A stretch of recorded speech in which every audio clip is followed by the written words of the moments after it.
Hi everyone, this is Ricki Spencer and welcome to Quests by Community. And today we're going to hear a little bit about life in India as a trans woman and also some of the gaps in terms of health faced by those living in remote and regional spaces with somebody who has come to Australia to look at this for their PhD. And we're also going to learn a little bit more about Queensland Regional Pride. Welcome, Estelle, to our show. Thank you, Ricki. Thank you so much for inviting me here. So tell us a little bit about yourself, Estelle, and your lovely name. Should I call it dead name, but I still have it as my legal name. So that is, I start with that. It's Hariharasadan. And my lovely chosen name is Estelle Keerthana. And my surname is Ramaswamy. In our culture, at least in Tamil Nadu, if it's not prevalent in India, across India, we take our father's name. So I'm currently a PhD student at Deakin University. I'm pursuing a PhD in public health within the School of Social and Health and Social Development at Deakin University. And the other thing about that is I'm the first, transgender person to have ever been awarded a Deakin University postgraduate research scholarship from across India. What does that actually mean? Well, each university across Australia is provided with some research funding through which they also, sponsor students, especially from international countries across the world. So each year, I guess, like 4 or 5 students per university get sponsored, and that's a mix of domestic as well as international students. So this year I was one of those students at Deakin University to receive this prestigious scholarship. And it covers the tuition as well as the living expenses. And it's a very stressful, time-consuming process, but that's rewarding. Do you feel you have a lot of weight on your shoulders to carry, being the first trans woman to be awarded this prestigious scholarship? It's something like that, I would say. But then I guess I'd also have to just enjoy, take it as it comes. Just don't feel pressured. And tell us, Estelle, a little bit about your journey in India. When did you feel that you identified as being a trans woman? That I guess it's common amongst all of us, although our life journey might differ. The identification process, I think it's similar, at least if not the same. So I identified, or I felt different, so to speak, when I was 5 years or 6 years. And yeah, I felt that I am different, and maybe I felt a liking towards another guy, another student. And that just sparked something in me. And of course, we don't have, it's just like others. I mean, the knowledge, we need to gain so much knowledge about who we are. That can only happen through reading, So that is never given to us at schools. We are in short of such knowledge that we are in dire need of it. So it's only after, I guess, to be exact, in 2014 that I really realized that I am trans. And it's sort of this exploration, and people tend to call it a phase. Unfortunately, it is not. And people call us in so many different derogatory terms. And it's funny in a way because a male and a female just have one names to them each, but then we have so many different names just because we are this. So yeah, and whilst at school, yes, like most of us would have experienced, there has been bullying and all those sorts of things. And the most important thing here is what I really want to strive for, and I strive for this, that it's not just provision of knowledge, say, for example, relationships and sexuality education, or sexualities education. It's also, teachers need to know how to train students of this component, subject component. So there are two different things to focus on, aspects to focus on. So, Estelle, tell us a bit about your journey in high school. Was there any kind of mention about transgender life and well-being within the curriculum? There is a huge lack of that mention in the curriculum. And that's one focus of what I do, is to get relationships and sexualities education in the school curriculum. However, I don't think that is just enough. We also need to focus on teachers and their capability to be able to train students effectively of relationships and sexualities education. And I think it just is not within the school level. It has to also go up to the higher education level, because you have, especially in Australia, for example, you have so many international students coming from so many different countries with so many different values embedded in their brains. And a lot of them come with heteronormativity in their brains. So they have to understand that Australia is a country which values inclusivity. So at least for that aspect, higher education should also include this component of sexualities education. And the other focus that I have with me is to have that as a component for medical education and medical curriculum, so that general practitioners have or build that sensitivity towards us people, especially the trans and gender diverse people. So it's like this whole array, but the commonality there is education. So what happens when a young person in India feels that they are different? They were born not in their body does not match what their internal states are saying. How do they navigate that? Because if there's nothing in the school curriculum or no discussion, is there the availability of the internet for them to explore? Is that readily available in India? And how is that portrayed in the media about transgender existence? It is very difficult, like anywhere, for Indian children to undergo this trauma. It's not a trauma just to identify oneself as trans or gender diverse or intersex for that matter, because intersex is physiological anyway. But it's the trauma comes when others don't. They taunt you. They say so many nasty things to you, which you are not.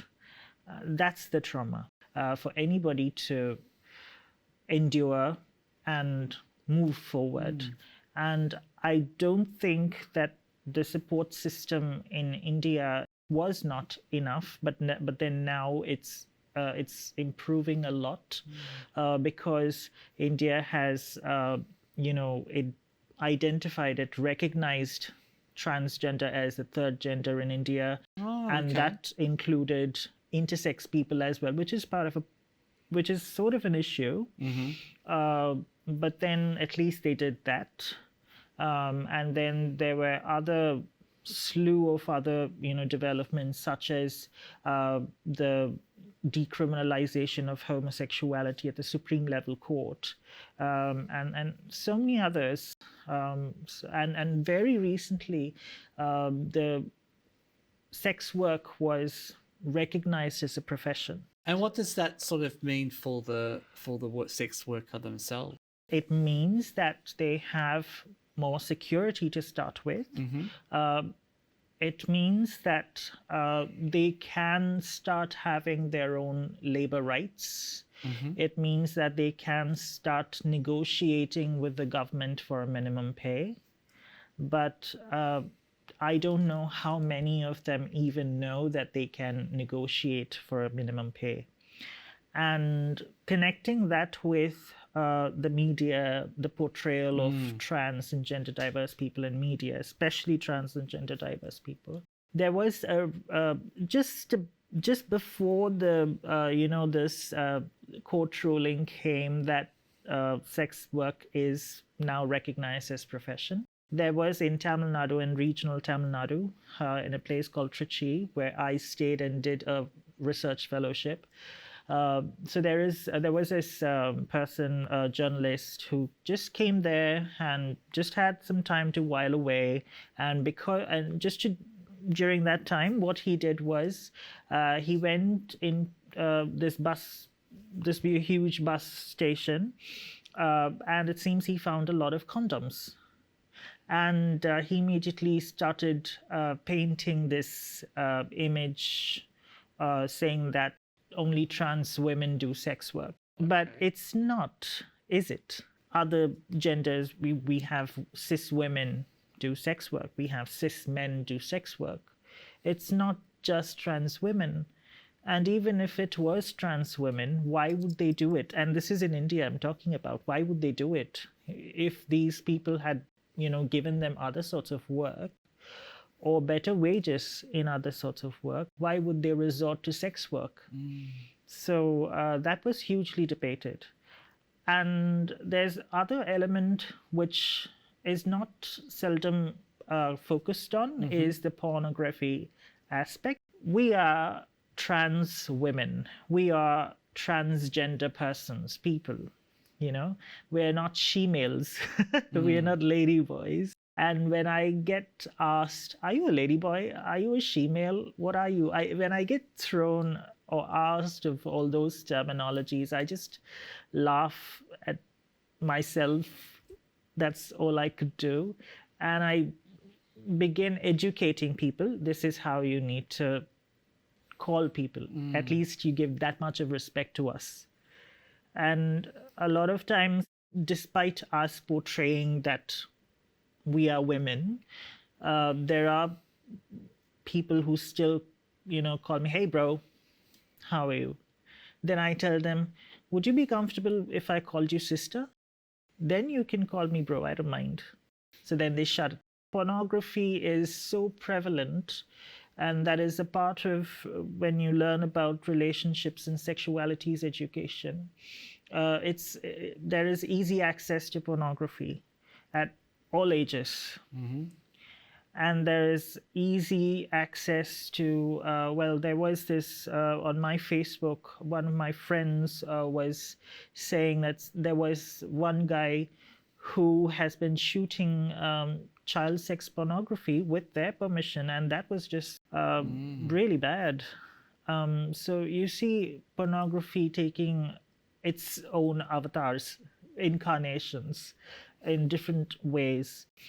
And there's just no limit in the cyberspace. It's scary sometimes how people are portrayed, to what extent people can be portrayed, because there are deepfakes.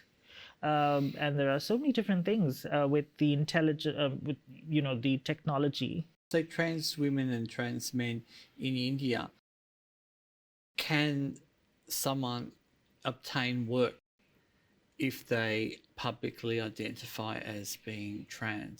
As of now, you can obtain work as a part of welfare, or it could be as part of the diversity, equity, and inclusion policy of certain multinational corporations.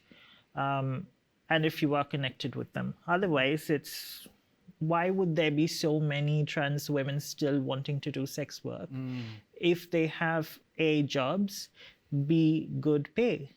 So there you go. And what about sort of like in Australia for the last couple of years in other Western countries, we've been using pronouns as a way to identify ourselves to others as a form of affirming who we are. In relation to India, how does one address this? Do you use pronouns in India? Yes, it's a very complex business because even in Australia, we have this research going on in certain universities, how language and gender are having that connection. So we have only two genders always predominantly, and that in Indian languages, you have that embedded in the verbs. So if a woman does it, they have that set of verbs. If a male does it, you have that set of verbs. So it's, then what about intersex people? Then what about trans people? So it's virtually inexistent. So we need to sort of look at these things and try to start questioning, because we've just been in the oblivion, I suppose. So in India, access to healthcare is something I know that you're very deeply passionate about and exploring in your PhD. In terms of getting access to surgery, what is the current situation in India? And I wanted to obtain surgery. What is the process? Is it like in Australia or Western country, or is it different? I should start from how it was before, because it was horrible. How it was before was another trans person, trans woman specifically. So that person might have arranged, because all this happened illegally at that point in time. It's not that point in time, it's just like 10, 20, 10, 15 years ago even. So what would they do is they would ask people who want the surgeries to be done to come to a safe space, and that could even be a public toilet. And in India, public toilets are really, really bad. There was even a documentary made on it, that how public toilets are. Yes, I think I watched that one. Yes. It's called Kakoos. It's an excellent one. It was done by one of the friends of my friends. She's an advocate. But anyway, so even that could be a venue for surgeries. And all is needed is a knife, and I don't know. These are very graphic details to go in. But then, yes, so that's how it happens. But I think it's important for all of us to understand this is what's taken place for a long time. Yeah. And we did not hear about this in a lot of Western countries. We just presumed that everything would occur in a hospital, everyone would be anesthetically sedated, and there'd be all the health checks. And there's your evidence in that was not the case. That was not the case, unfortunately. And it's not the Western countries did not know. Leave the Western countries. The heteronormative, heterosexual society did not know, or even if they knew it, they did not care about it. So such is the case in India. Just the surgeries would happen, and they would just lift up their nighties or saris, and they would just walk off. So it was like that. Oh. Yeah. So no aftercare. Nothing. And so after that, certain trans women, they voiced out, they said this is the plight of trans women. Because trans men, it's very difficult for trans men equally to live, because they are women who transition into men. And when they have been women, there's this power dynamic where a man always overpowers them. So it's very dangerous for them, because they're still perceived as a woman, because some or many might be meek and not that tall and all that. So they are taken for an advantage a lot of times, and there have been so many cases. Here there is something that I really wanted to say, because femininity is looked upon something really bad. If a male exhibits femininity, then that's looked down upon. Whereas if a female exhibits masculinity, that's appreciated. So I don't know why this is there, but it exists. Regarding surgeries, these days, because of this voicing out of the other prominent, the more powerful trans women, there are a lot of changes. And And mind you, India has one of the best medical practices all over the world. India has such a big market for medical tourism. But is it serving the local people, especially the minority, the minuscule of the minuscule, like one of the justices in the Supreme Court of India once said? Is it serving us? I don't know. Or how best is it serving us if it did? Tell us a little bit about the journey that you mentioned to me at another time. You were mentioning about what it's like for a person who finally has the courage to come to the realization that they are trans, and then connecting how they get supported if their family choose not to support them, and then there's somebody that comes in. Maybe explain that to our audience a little bit about that, because I found that quite interesting.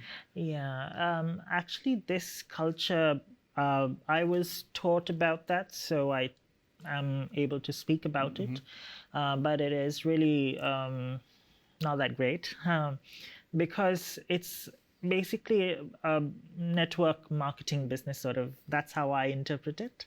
That involves some subscription fee. So to start off, if I am a trans woman, I realize that I'm a trans woman and I want to go out of my family, the birth family, and I want to identify with another trans clan. For that, I need to go through this ceremony or ritual called wreath function, for which I need to pay a subscription fee of a minimum of anything from 100,000 rupees. And like that, so there's this, who is this person who is taking this wreath? Or that's the daughter. So that daughter will have a mother, and that mother is called Guru, and the daughter is called Chela.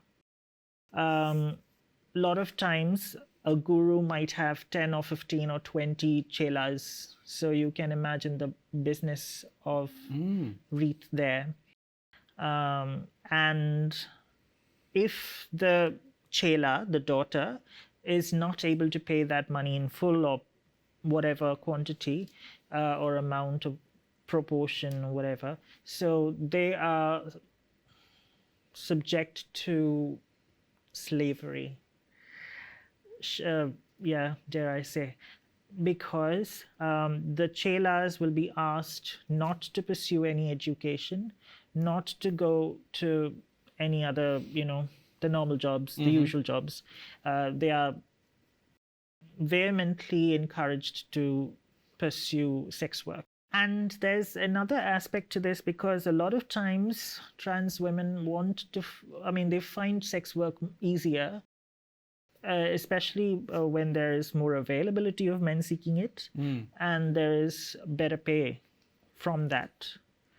And of course, a lot of them they do practice safe sex, so that is more important.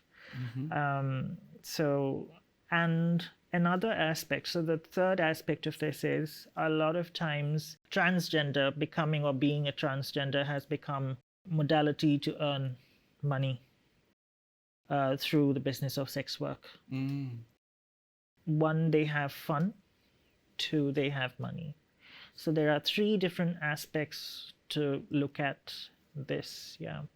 And the worst part here is when the trans person, the chela, the daughter, they're forced to do sex work, the money that they earn, they have to give it to the mother, and only the mother will decide whether the money would go to the chela or not. And in most cases, it will not go. And the chelas who are, in the lower levels, you never get to see them, because they are the people who strive so much. You only get to see the crème de la crème, should I say, the people who appear on TV and stuff. I'm not one. I'm not a crème de la crème. I've just hit you by luck and friendship, and you've brought me here. But yes, this is how it happens. What does beauty look like for a trans woman in India? Beauty. Beauty is a big business there. It takes a lot of years for people to realize that beauty is not skin deep. It's deeper than that. So yeah, a lot of times you see trans women especially taking part in beauty pageants, and there are very countable trans men who take part in bodybuilding competitions and Oh, things like that. okay. And so now moving forward, what sort of got you interested to have your PhD focusing on exploring trans health? Honestly speaking, I've got like 20 different proposals, and this was the one which got me the scholarship.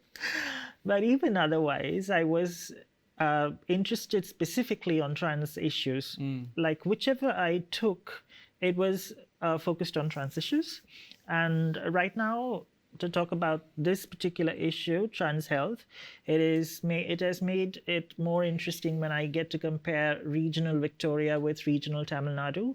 And thanks for involving me with Queensland Regional Pride, because I'm thinking that's really going to be rewarding for me, because we're going to not just look at regional Queensland, given the membership, we're going to look at Australia-wide regional areas. That's our agenda. So in terms of my own research, regional Victoria and regional Tamil Nadu are quite similar. Oh, okay. In Victoria, it's a small state but large population, which means even if you go to rural areas, you don't really feel that rurality. It's the same there in India too. In Tamil Nadu too. So that I really thought would be a good comparison, of course, guided by my supervisors, Fiona Mackay and Matthew Dunn from Deakin University. So, yes. Your time in Australia, you're hoping to connect with a lot of people, I know. Through Ricki Spencer.